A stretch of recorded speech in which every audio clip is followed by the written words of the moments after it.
Hey,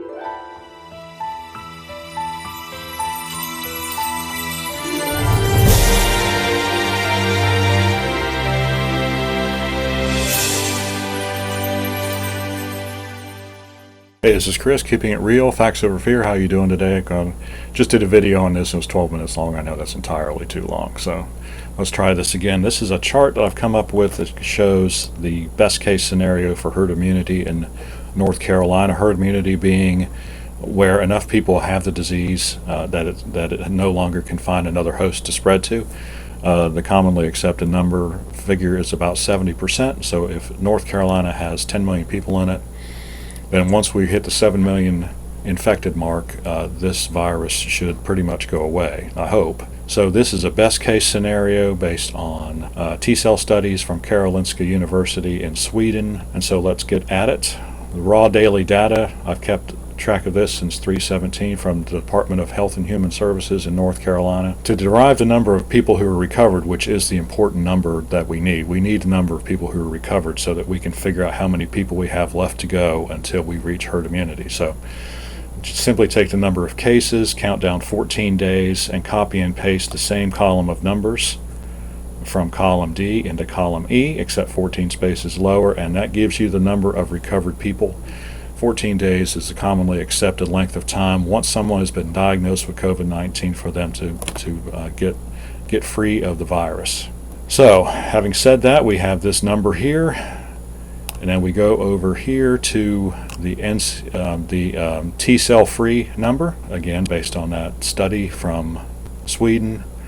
And we take the number of recovered and we multiply it by 19 because that seems to be the multiplier. So in other words, for every confirmed case in North Carolina, there are potentially 19 actual cases where people either did not have any symptoms, or the symptoms were not severe enough for them to seek medical attention and get a test. So then the NC herd number is simply 7 million minus whatever is in the column Y, or the number of suspected total cases, again based on that. Have this data here. You notice the numbers keep going down. 4.45 million people to go to reach herd immunity, so approximately a quarter away from herd immunity. So let's take a look at the chart from column Z.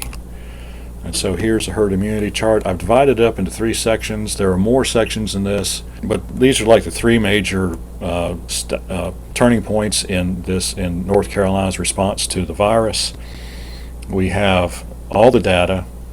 All the data is actually from the beginning of this red to the end of the screen, but you can't see it because I've purposely made the lines for each phase of this larger so you can more easily distinguish between this data and the extrapolations that come from that data. So we have all data. We've gone through like 3 major phases in North Carolina. We have lockdown to phase 2 reopening.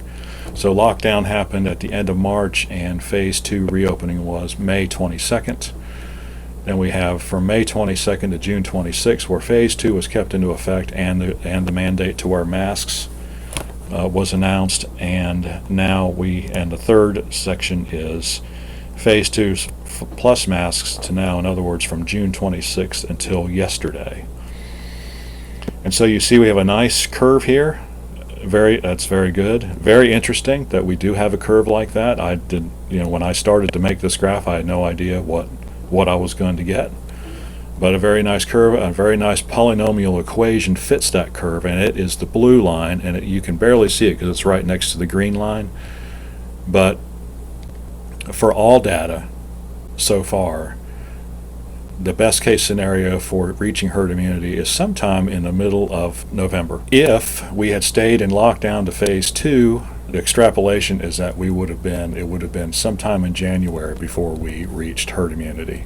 So you can see the lockdown has had an effect, and loosening the lockdown has caused the viral spread to accelerate. What I really wanted you to see is if we look at all the data, and it's at this certain date, and then we look at phase 2 to phase 2 plus masks. So this was where we didn't have masks, but we had everything else.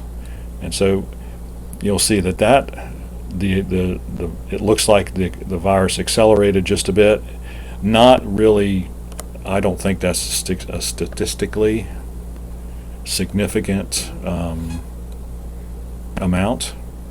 And plus, the other thing is that you have to keep in mind, for lockdown to phase 2, we have 60 days of data. For phase 2 to phase 2 plus mask, we only have 30 days of data because it ran from May 22nd until June 26th. And then, of course, we have 60 days and counting data, phase 2 mask to now. And so look how closely those end results are based on the mathematical curve, the polynomial curve of these sections. That I find that very fascinating, and I don't know what the curves are like in other states, but to me what this really says is I don't know that it really matters so much what we do, or if what we've done really has made any big difference in these curves. Now it's kind of hard to say because you can't run a double-blind experiment on the whole state of North Carolina because, well, we don't have 2 states to do it with. So, but to me, what it indicates is this curve is really, and there's so many factors to go into it, why this curve is the way it is. I think it's pretty safe to say, though, that wearing masks is not having any kind of significant effect. I mean, it's been 2 months. You would expect that green curve to be a lot more to the left because everything is the same with the yellow curve and the green curve, except the mandate to wear masks. And so I don't know why that green curve isn't like all the way over here somewhere, if they were really effective. And I think that's the point. That's the conclusion I'm going to draw from this graph. Of course, we'll keep an eye on the data as it continues to come in on a daily basis. Because what you would have expected, or I might have just said that incorrectly. You would expect the green line to be over. I'm sorry, I did. You would expect it to be over here. You expected to push the herd immunity date threshold to be moved to the right, and it's not. It is right, almost dead on.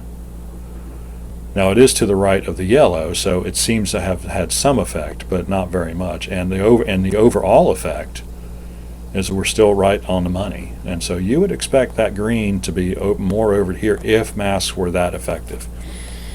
So is it really are masks ineffective? Are people simply being more careful as this virus unfolds? I don't know. This is just one piece of data. This is just one conclusion I'm going to draw from this data. All right. If you got any questions or comments, please leave them in the section below. Like and subscribe. We appreciate it when you do, and we'll see you on the next video.